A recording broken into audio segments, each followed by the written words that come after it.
aya jelema nu tadi dicaritakeun buta mata ieu tapi mata qalbuna masyaallah caak nyana pas maghrib keluar ti imah.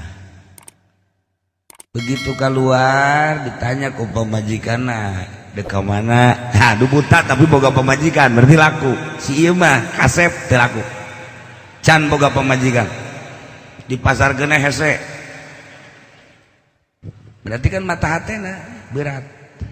Awewe ge rembungan we.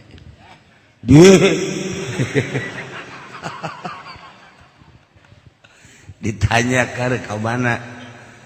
Masjid. Naon? Berjamaah lah, Kak. Hiji mah rada hujan bae ngecrek. Nomor kedua poek. Nomor katilu kakak kan buta. Geus teh kudu ka masjid. Ngahalangan. Di akhirat mah teu bisa kitu. Buta-buta gengke bakal ditanya. Geus geura ka imah ka ditu pamajikan mah. Pokona idinan we medak berjamaah lain kitu cak pamajikan akan kula karunya.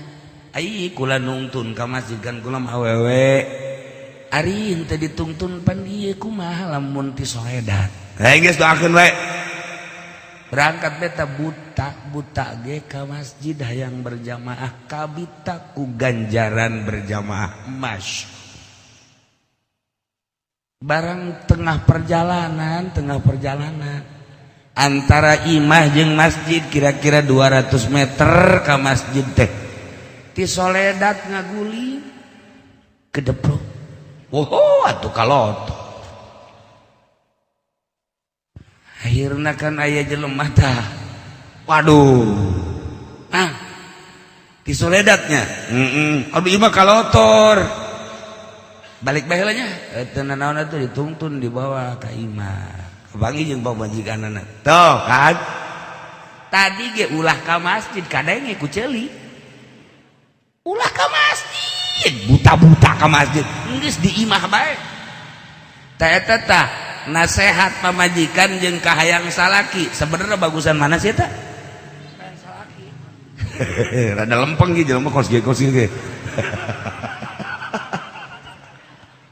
Salaki sakitu buta hayang ka masjid, pamajikan makan ngalarang. Ulah laka bener ge karunya, tapi kan ngahalangan ganjaran. Loba tah awewe nu kitu teh. Aya salakina boga duit 10 juta. Keluarkan jang masjid bayi lah 9 juta kajian 1 juta malah di jang imah tangga. Begitu dek dibawa kajian ku pemajikan akad ke mana masjid. Nah tuh ya 9 juta dek di masjid kan kabeh nama 10 juta. Ka pikir ka ku otak ka.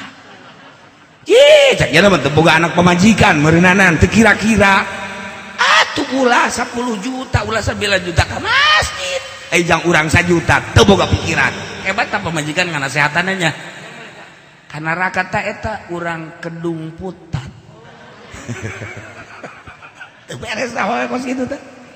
Ye, kuduna mah lain kitu kan awewe mah. Kak, eta 9 juta ke mana kan? Ke masjid. Aya 1 juta jang di imah. Masyaallah kagok amat, Kak. Kabehkeun ke masjid. Geus anak mah ulah dipikiran. Teu beres. Diberes pamajikan. Nah, eta kan cak salakina teh 9 juta kan kajang ka sorga, engke kan lamun ka sorga mah urang kabehan. Lah, ka sorga mangel keneh. Ieu bae kepentingan rumah tangga. Sabarat teh nu kudu ka masjid. Enggeus ka masjid kan 1 juta nu 9 juta di imah tuh. Pabelit pamajikan. Entak lamun sedekah ulah kanyawan ku pamajikan. Ulah kanyawan eta kitu bae tah awewe mah tah. Lain di dia lain di itu di pasar kemis ke bagian pondok eta kari itu tah di dia leuwih parah.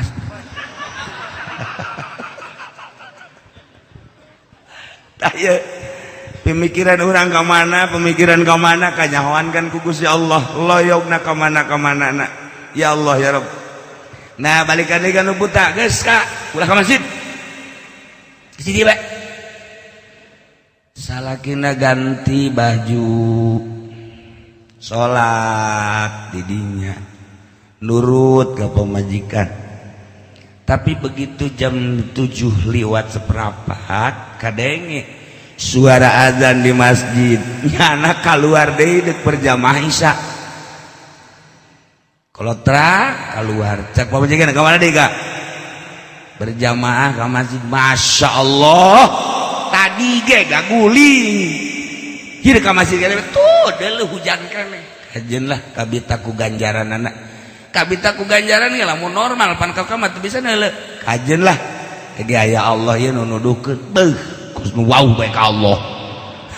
Majikan mah kos kitu majikan keluar jana tiba begitu keluar ngalengkah eta menang 100 meter ti soledak deui ngaguling bak. Masya Allah cek nyana ayalah nu nulungan ditungtun ku eta jelema ka masjid salatlah nyana bari dibersihan taku lalaki teh tah ku nungtun bersihan ke masjid berjamaah mantas berjamaah eta ditungguan tak kunu tadi. Masya Allah akhirnya ditungtun terus datanglah ka imah balik berjamaah pamajikanana nanya deka ente ngaguling pugu ngaguling jakian itu soredat ayo nunulungan tah jelema aya kene coba teh cenah bere-bere cai begitu pemajikanna keluar aya kene ka dieu calik dinya diu dihareup bere cai ditanya diuk nu buta jeung nu nungtun ditanya ku pamajikanana kakak tadi gaguling di mana? Eta urut keur magrib ngaguling teh. Aju aya nunulungan, ieu nunulunganana tah nunungtun. Ditanya ku nu buta, "Ceng, ai aceng si saha? Peduli amat make ijeng nungtun bapa ka masjid make ngabersihan baju bapa segala rupa." Haju ditungguan deui man teh salat teh. Ditungguan ditungtun dibawa ka imah ieu ku hebat amat peduli amat ai aceng saha cenah hampura kula tadi dah moal bebeja tapi kula dek bebeja bae saha aceng ieu kula setan. Hah sa kula setan lain jelema lain kok setan sih bisa nungtun ka masjid heran ndek ke jelema nu nungtun ka masjid mah kok setan pancen setan mah ngalarang salat ngalarang berjamaah kok ieu bisa nungtun haju nungguan pan setan be lamun hayang nyaho nu mantak kula nungtun haju nungtun mawa balik nyalametkeun beusi ngaguling deui lantaran lamun ti soledat ngaguling deui eueuh nu nyaho kan kabehan emang kunaon begitu maneh ngaguling nu pertama teh nu teu jadi berjamaah teh ear di langit malaikat mang mentakeun hampura ka maneh di samping mang mentakeun hampura ka maneh mang mentakeun hampura ka sekeliling nu aya di sekitar masjid kaditu 45 kaler 45 kidul 45 kulon 45 Masya Allah ku gara-gara ngaguling sanajan teu jadi berjamaahna eta jelema sekitar masjid teh dihampura dosana kan lamun dihampura dosa aing nu kawalahan ku sabab sakitu beusi ngaguling deui daripada nyana ti soledak kadua kali haju dihampura kabeh aing nang hese capek mending dituntun ku aing. Masya Allah orenganan nu sok nungtun teh kadang-kadang mah setan kula ge meureun babarengan sa mobil bisa jeung setan sabenerna tuh sia masuk ka juneuleuh kitu tah eta setan teh bos kitu ya Allah ya Rabb maknana berarti lain sambarangan jelema berjamaah teh lain bae nyana nu meunang ganjaran sekitar masjid aya pangampura Allah komo lamun datang kasih soledat model tadi ahli Allah zikir ahli Allah. Kiai zikir tengah beting, la ilaha illallah, la ilaha illallah, manteng hatena ka Allah. Eta lainnya na bae nu meunang ganjaran jeung meunang pangampura. 40 imah kaler kidul wetan kulon eta teh dihampura dosa ku gara-gara kiai anu manteng ka Allah maca la ilaha illallah. Nu mantak biasana deket imah kiai mah tirok zalalikir, tirok salat. Geus bae lah jak kiai ge salat, kiai ge zikir, geus aing mah geus pokona mah efek di kiai bae geus pokona mah. Nah eta teh keistimewaan seorang manusia ahli Allah. Datang ke setan ge khawatireun, setan khawatireun lantaran lamun ieu ngaguling deui, waduh kabeh bakal menang hampura. Jadi berjamaah teh lain lalagaan, gede jasa ganjarana. Kulantaran gede ganjarana sangheuk jasa berjamaah. Ayat tatangga masjid nu tilok ka masjid hingga ku tilok-tilokna ka masjid teu nyahueun tihang masjid. Lain di dia lain ulah sok ngasinggung ulah. Pasar Kemis pondok. Datang ke teu nyahueun karpet masjid acan. Eta aya jelema deket masjid seperti kos kitu. Kajen teh mah heulana. Nah ieu mah gede jasa ganjaranna nu buta modal tadi. Ai jelema caang mata hatena sanajan ieu na poek kana agama teh luhur bae himahna. Kos di zaman Kangjeng aya jelema nu buta bebeja ka Kangjeng Tuan. Abi iraha deuk diajak perang. Jeuh. Cak Kangjeng Nabi itu siapa buta deuk daun perang. Teu kula mah ajak bae perang. Cak Kangjeng Nabi aya perang teh kan ngalawan musuh. Kumaha kalihayanana bisa lihai pedang atau make pedang, lihai panah atau panah. Tak ieu kan perang mah deuk ngamaehan musuh. Ai siapa buta deuk kumaha? Ulama ajak bae jaknya na perang. Kangjeng ulah buta-buta nyana ceurik, masyaallah jaknya na emang ai buta kahayang kula. Pan kula ge teh hayang buta. Ieu bahkan kehendak Allah.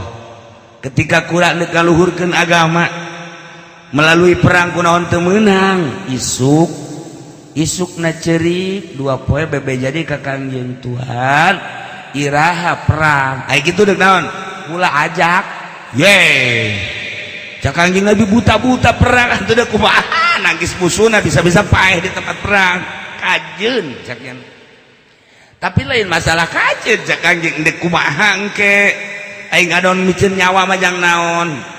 Kula mah ajak bae perang resep jasa kaganjaran perang. Masyaallah buta matana mata hatena caang ka perang-perang hayang. Geus datang ka mana urang nu bata urang caang hayang ngaluhurkeun agama Allah melalui perang. Lain usibna ku lima perang deuk nanaonan di perang melalui pembangunan masjid beta caangkeun mata hate urang. Kadang-kadang mata ieu caang mata hate teu caang. Katilu kali bebeja ka Kangjeng iraha perang. Ih, maneh buta nanyakeun perang deui. Kula mah ajak bae. Ai fungsi maneh naon atuh? Fungsi kula sanajan teu bisa neuleuh, teu bisa nyekel pedang, deuk ngababetkeun pedang ka musuh. Kula tapi nyekelan bendera mah bisa. Geus ku ayana sakitu kula izinan jang nyekelan bandera bae kula. Atuh nyekelan bandera teh ye Tuan caknya ieu. Lamun bandera dicekelan ku kula pasti musuh sarieun. Sebab kula mah kan moal robah. Kula mah mun nyekelan bandera kan moal robah jeung moal lumpat. Jatuh nyaho eta musuh eta lain. Geus berarti kan kula teu robah teh musuh pasti sieun. Lantaran eta jelema teu robah-robah berarti hebat. Bener oge cak Kangjeng ieu. Tah aya pemikiran kadinya. Kulantaran 3 kali minta izin Gusti Kangjeng Rasul ka Gusti Allah. Gusti Allah aya hamba Gusti buta buta tenang Gusti hayang milu perang ngaluhurkeun agama Gusti ajak ulah ajak cek Gusti Allah diajak bener fungsina nyekelan bendera nya nama bendera dicekelan bagi bener tak susah ini nu mantap kamari salah tah nu nyekelan bendera Jokowi aturan mah nu buta ye menang ge lamun nu buta mah kuari mapan kemenangan di atas kekalahan wallahu alam tapi saha nu menangna urang mah teu jaho buat teuing Prabowo buat teuing Jokowi urusan di luhur teh pelaksanaan nyolok mah urang mah geus unggal peuting ka pamajikan eta mah nyolok eta teh lain deui tuh sia mah ai batur boga mah masalah ieu batur boga nyolok naon nyolok kebo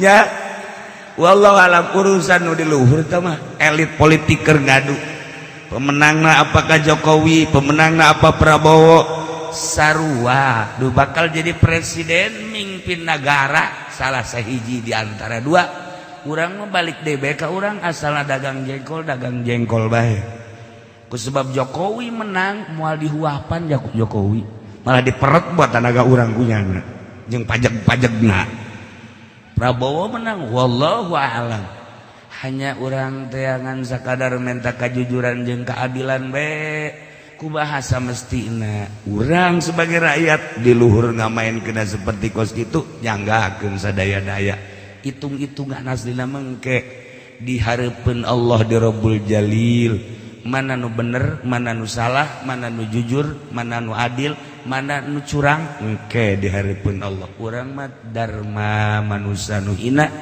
nu dhaif nu laib sakieu ayana nah begitu diizinan nyana milu perang atau bener musuh sarieun ngan sarieun ge kan dideulekeun bae ku musuh isin jeung banyak kelan bendera teu robah-robah hebat amat sih dideketan barang dideketan orang yang buta sia acak musuh langsung ditebas cek sakawal mah ti kajauhan make panah cep nyana begitu kena panah seserian alhamdulillah ajakin alhamdulillah kadenge ku kabehan maca alhamdulillah sahabat kayak gideg Kangjeng langsung ningali ka luhur ieu maot Kangjeng ningali ka luhur ya Allah ya Rob cak Kangjeng kadeleuna di alam dunia nu buta maot kena pedang atau kena panah ternyata rohna geus aya di Jandatun Naim geus aya di surga eta lah jelema ngaluhurkeun agama Allah nu mantak salila hirup sabisa urang luhurkeun agama Allah urang boga ilmu pasantren ngan datang ka ngeja dong pagahkeun demi agungna agama demi luhurna agama pagahkeun ngeja urang teh bisa amil jurumiyah pagahkeun urang bisa alfiah johar makrun pagahkeun urang teh bisa fikih fatul muin tafsir pagahkeun urang kuari bisa mah bisa ngan eueuh nu datangna naon atuh masjid urusan ya Allah ya Rabbi